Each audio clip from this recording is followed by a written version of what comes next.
my most favorite thing is making celebrities look like humans.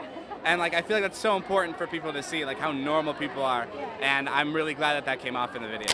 He gave away Teslas, hosted award shows, made his friends famous. But behind the camera, the story is much darker. He was the internet's golden boy, YouTube's most beloved creator. But the empire built on laughter was hiding something serious: scandals, betrayals, and whispers of steroids. This is the fall of David Dobrik. David started like most, with 6-second jokes on Vine. A few thousand views turned into millions. He moved to LA with $1,600 and a goal: to get famous. By 2016, he launched his vlogs.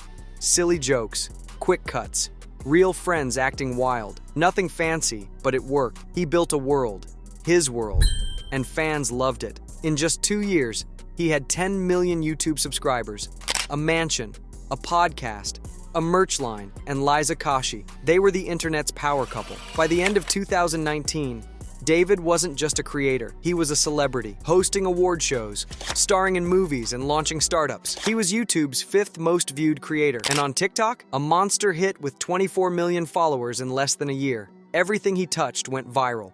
In 2021, former Vlog Squad member Seth Francois went public. He said a 2017 prank left him feeling violated. He thought he was kissing Corinna, but under the mask was Jason Nash. David knew Seth came from a community where queerness wasn't always accepted. He joked about that, used it for a laugh. Seth asked for the video to be taken down. David refused. He offered money to keep it up. That moment broke the illusion. Donna, a creator behind the channel Psych IRL, studied the way the Vlog Squad operated. She broke it down using cult psychology. 3 phases: unfreezing, changing, refreezing.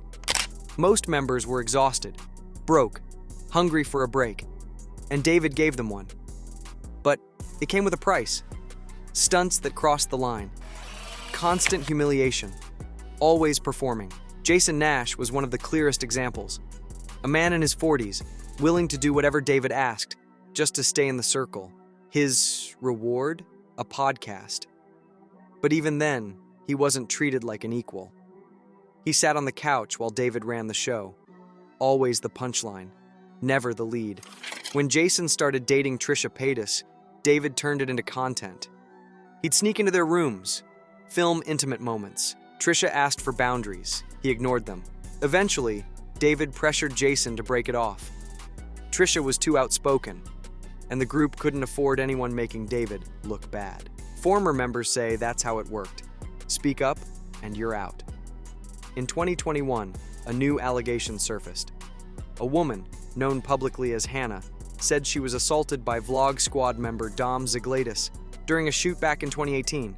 David filmed it, edited it, uploaded it. The video pulled in millions of views. But what viewers didn't see was what happened off camera. The girls involved had been drinking heavily. Too drunk to give consent. That part was left out. After Hannah came forward, David took the video down. But by then, the damage was done.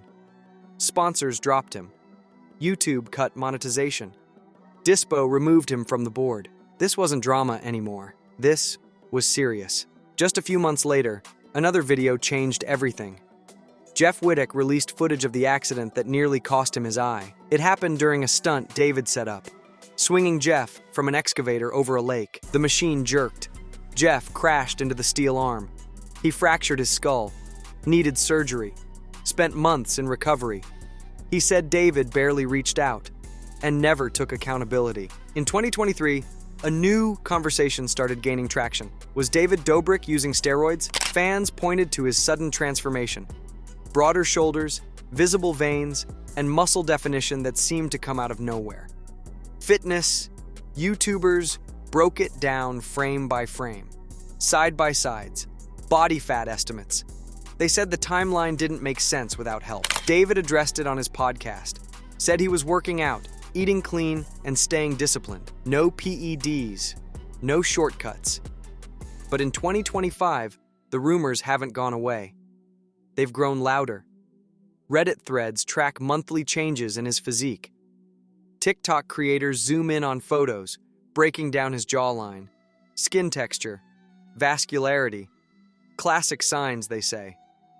So far, David hasn't responded to the new wave of accusations. To some, it's just noise, speculation without proof.